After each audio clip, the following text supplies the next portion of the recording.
being tall will move this. Good evening. How's everybody doing? Great. Can you hear me okay? Yeah. All right, am I yelling? No. No. Okay, good. I have my cheat sheet up here. Tonight I want to talk to you about there's happiness and there's unhappiness. So who's happy? Happy? Okay. Who's unhappy? Okay. And so what my talk title is you can move through happiness and unhappiness and go to peace. So how many of you would like to have peace? Everybody? Okay, good. Well, I'm going to give you a few tools tonight in spiritual practice to achieve that. So as we work in our mind, and that's where I'm going to start out, because that's what we have to work with, right, our mind. And so I'm going to start out with that. And as I talk about that, I gave you the first example. There's happiness and unhappiness. There's good and there's bad. There's love and there's hate. And there's positive and there's negative. And you could probably come up with a gazillion more that are opposites, polarity. So you can have the good and the bad. And we kind of get stuck on that. So we have a filter in our brain that says it's either one or the other. You know, it's not both. And so we want good things and we don't want bad things. But in actuality, as you look at it, let's just pick on positive and negative experiences that you have. So as you have positive and negative experiences, how many of you have experienced a very negative condition in your life or experience that turned out to be the best thing possible for you to live? That it just broke through a barrier that you weren't willing to break through, but it was a big enough negative that you stopped and you looked at what was happening and you made different choices, and that negative turned around to be a huge positive. So then what I pose to you is that we really don't know. We may, through our own filters, say something's good or evil, bad or good, or positive or negative. But in actuality, in the big scale of things, we don't really know. We don't really know. And so, if we don't really know, then why do we do it? Right? I mean, that's what I would go, okay, well, if it doesn't serve me and it's bad whenever I'm doing this judging, then why am I doing it? Well, it's happening because you have a mind and you have an ego. And what I'm going to be talking about tonight is one of my favorite books. It's Eckhart Tolle, The Power of Now. I think some of you have heard me talk about different subjects in that book, but I have read that book 28 times. And why have I read it that many times? Because every time that I read it, something just jumps out and says, wow, to me. And so I'll keep doing that until I run out of wows. But I still have wows, so I'm still going. We also have cycles, energy cycles. You guys have energy cycles where one time you could be on top of the world, you can do anything that you want, and then there's another at the down cycle, and it's like you don't even want to get out of bed. And how many of you look at that energy cycle and go, this is great, I'm the best I've ever been, oh, this is awesome. And then whenever you have one of the down cycles, you go, what happened? You know, why is this happening to me? What am I doing wrong? Whenever you have a down cycle. But in actuality, what we're going to get to is that they're all part of the big plan. And there really isn't, the up and the down is just part of the cycle. It's just a cycle. It's not good and bad. It's not. Can you imagine if you stayed up, not awake up, but awake, energy up 24/7 for your whole life? What kind of life would you have? Wouldn't you get tired? You know, and so, and if you had your whole life as down, no energy, depressed, some people actually experience that. And why do they experience that? Because they choose to. You know, there's something going on with them that they're stuck, right? And then think of growth. Growth and what happens with the trees. You know, think of the trees. I like to go back to nature. Think of the trees. So on their uptime, springtime, they're blossoming, they've got leaves going galore, they're growing, they're having a good time, drinking up all the water. And then when you cycle through to the fall, what happens? All of the leaves fall off and it slows down its growth, and it's still there steadfast, but it's taking a break. And then next spring, what happens? Off it goes again. Can you imagine a tree that never loses a leaf? Never, ever, just keeps adding and adding and adding and adding leaves? Wouldn't we that experience those trees have a problem? And wouldn't the tree have a problem? You know, it's a perfect system for that tree of feeding so many leaves and having so many limbs, and if it didn't trim itself or shed its leaves and have fresh growth every year and just grew and grew and grew, it wouldn't be much of a tree. There would be some problems there. So what's happening on all these opposites is in actuality they're needed. So whenever you have unhappiness, there's an unhappiness that matches up with it. It may take a few hours to realize that cycle, or maybe even a few years to realize that cycle, and it's so complex because you could be happy about one thing and unhappy about another one. So, you know, we're kind of challenged just to get through our day, much less trying to, if we try to dissect every cause and effect that happens to us every second of our lives for all these years, we wouldn't do anything. We would just be analyzing. So we don't. But if we knew how things worked, then maybe we could change the direction. And that's what I'm going to talk to you about. So why do we have a mind? Anybody? So we can think, right? And so we can survive. Whenever I'm talking about the mind, I'm really talking about the ego. How many of you have an ego? Okay, everybody has an ego, right? And so what does the ego do? It promotes fear and a sense of lack. Does everybody can resonate with that? The other thing it promotes is that we're all alone. We're in this world, and we're on our own. We're all by ourselves, and by golly, it's us or them. That's what the ego thinks. And then whenever they interact, when my ego interacts with another ego, my ego is thinking two things. Either you're a threat, or I can use you to get what I want.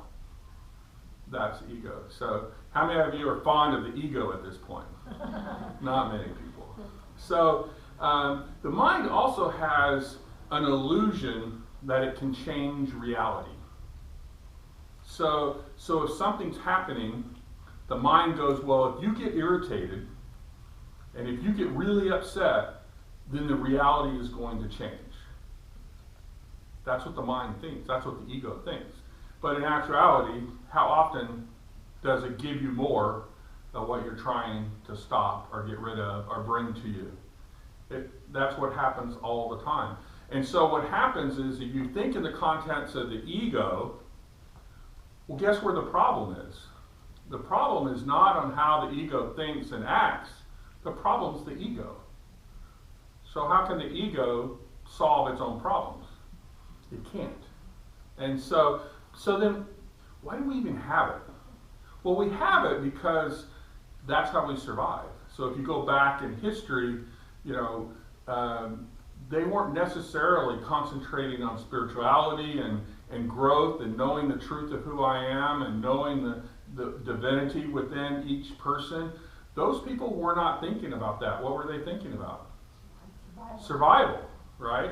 And so if you have the ego that's working, that's promoting fear and a sense of lack, and that everybody's a threat or everybody can be used to help you, wouldn't that ease your survival or help your survival with that attitude? And so back in the old days, that was probably what was needed. But now, how many of us are in a position where we can't survive? Very few of us are in a position where we can't find food or we can't find shelter. I mean, it may be harder for some of us than others, but generally speaking, you can find food and you can find shelter, and you don't need to have a battle with everybody. And so now we're changing things. So another thing that happens with the ego is they resist the reality. If something happens that they don't like, then the ego says, well, I'm going to change that. I'm going to yell, I'm going to be irritated, and somehow reality is going to change.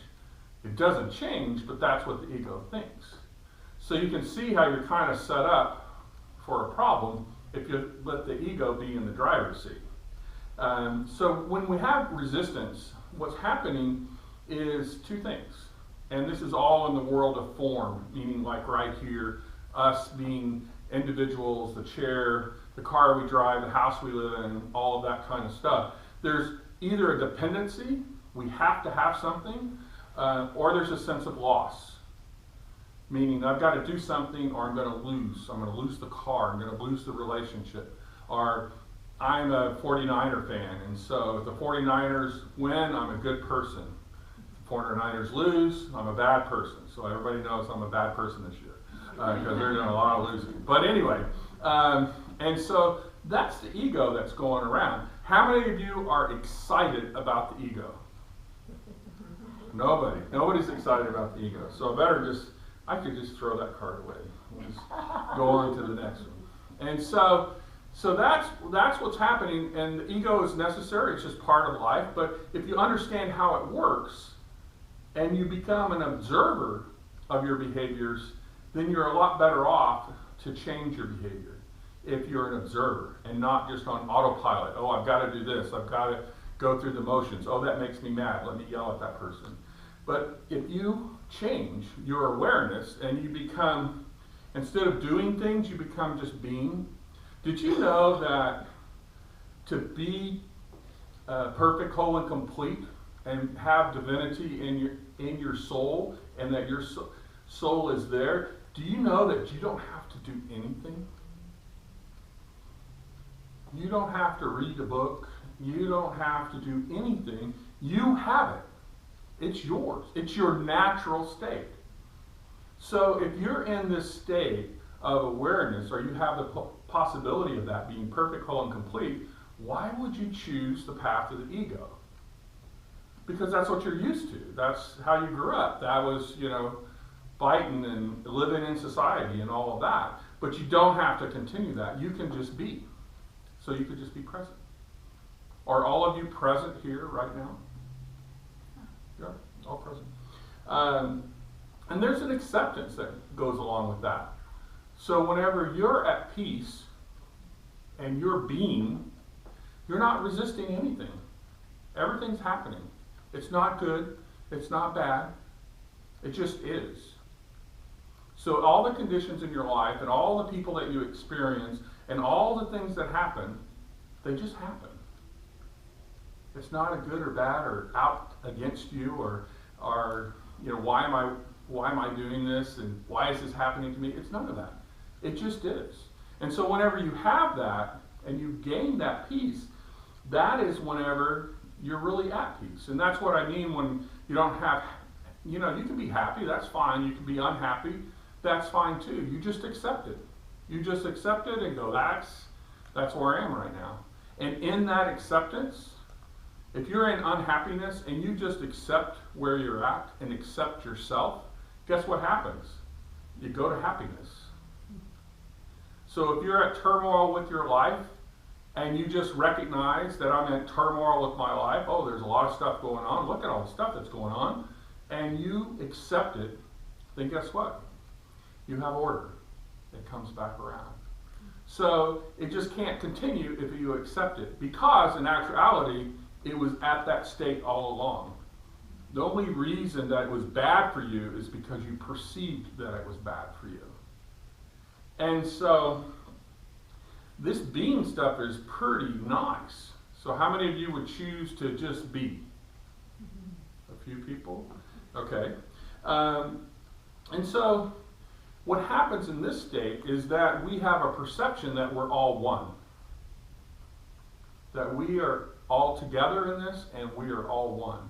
And so you see how that changes the total perception from when you were with ego.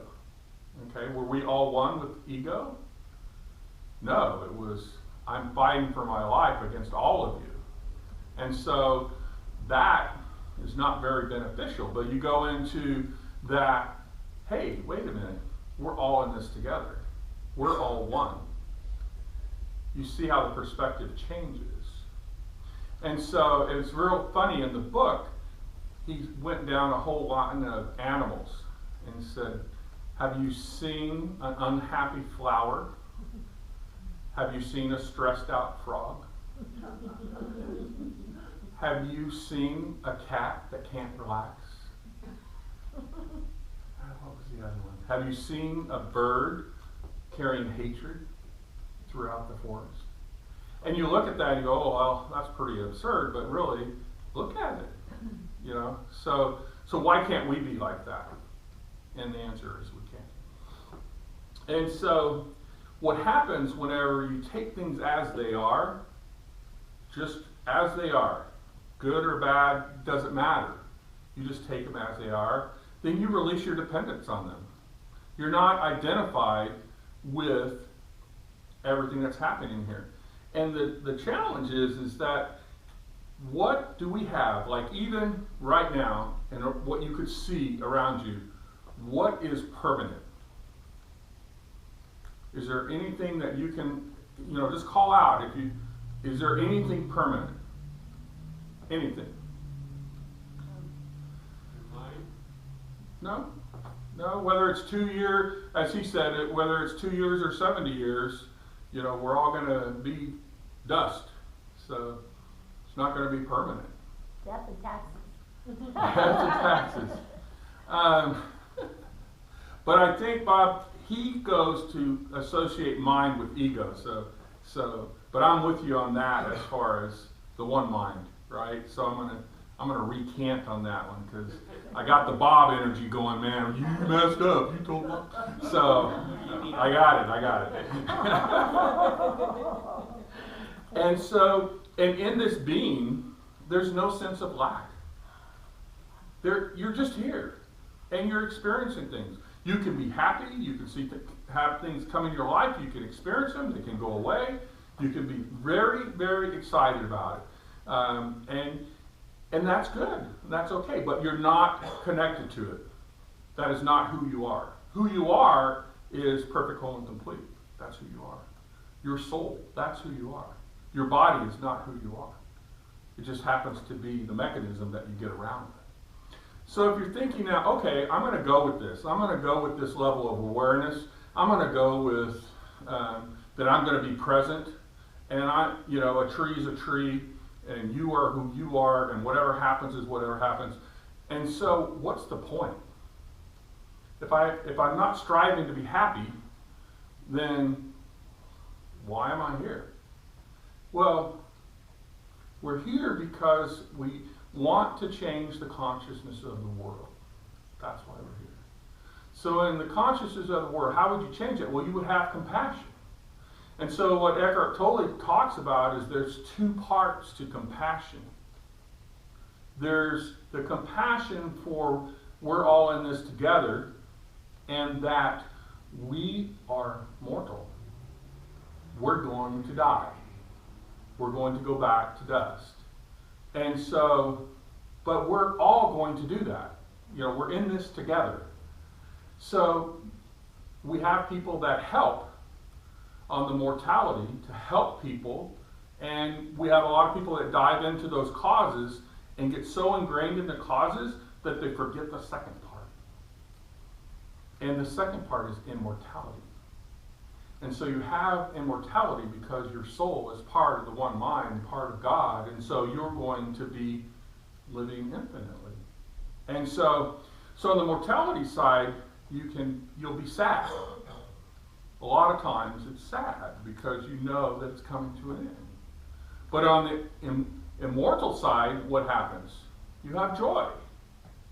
So in order to have peace, you must join the sad and the joy to have peace. And so as we do this, each person, each soul that's out there, all the souls that we have here today, you are a focal point of consciousness. Each one of you. And so imagine if you raised your awareness to the point that you're resisting nothing and that you are full of compassion. So imagine one of those, I forget what they were called. You take a styrofoam ball and you have a sequence, stick a pin through it. You guys know what I'm talking about? And it's all a ball. Well, the ornaments And ornaments. You used to make homemade ornaments with styrofoam balls. Yeah. So each one of those pins is a person, right? And so imagine, as we look at the world, how we could change the world if each one of us, even in this room, our focal point of consciousness was awareness, and that we were there. And we know the divinity in ourselves, and we know the divinity in everyone else. We know that they're perfect, whole, and complete. Imagine how we would change the world. Because everybody has their own world, right?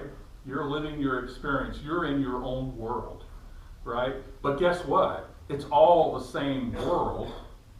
Even though our perspective, it's a focal point. But when you get down to it, it's the same world. So if everyone in this room raised their awareness and got to that point of being, then the whole world benefits by your actions. So whenever we talk about how do we change the world, well, we start with ourselves. You become the focal point that realizes who you are. And you live it. And then whenever you're living that being and awareness, guess what? There's no resistance. So if there's no resistance, there's more people allowing the world to be. Just going with the flow and having it be peace and happiness. And so he also talks about people that go after causes, fighting hunger or any type of things in the world to help. He said you always have to remember it's two parts. So you help the mortality piece, the feeding, but don't get locked into it, because guess what happens if you get locked into it? You become in the mind and the ego and the good and the bad. You have to defend your position, and you have somebody else taking a different position, and you're back now in the trenches. You are no longer being. You are no longer letting it go as it flows. And so you bring in, on the other side of compassion, that immortality, and with that together, and keep that as your cause, because the most beneficial work that you can do is changing your focal point of consciousness. That's the best thing that you can do. So we can talk to each other, we can write books, we can go to the movies, we can do all of that stuff, but the best thing that we can do is internally realize who we are, and then have the compassion to follow through with that and stick with it. So this shift in consciousness can make the world a better place. It can make your life a better place. And by your life being better, everyone around you will be affected. And so I hope this has helped you to understand the ego. And while we have to have it, we also have the other part. And we don't have to do anything to receive it. And we don't have to do anything to receive the benefits of being perfect, whole, and complete. It's our choice. So I encourage you to work on your focal point of consciousness. And I thank you for listening to me tonight.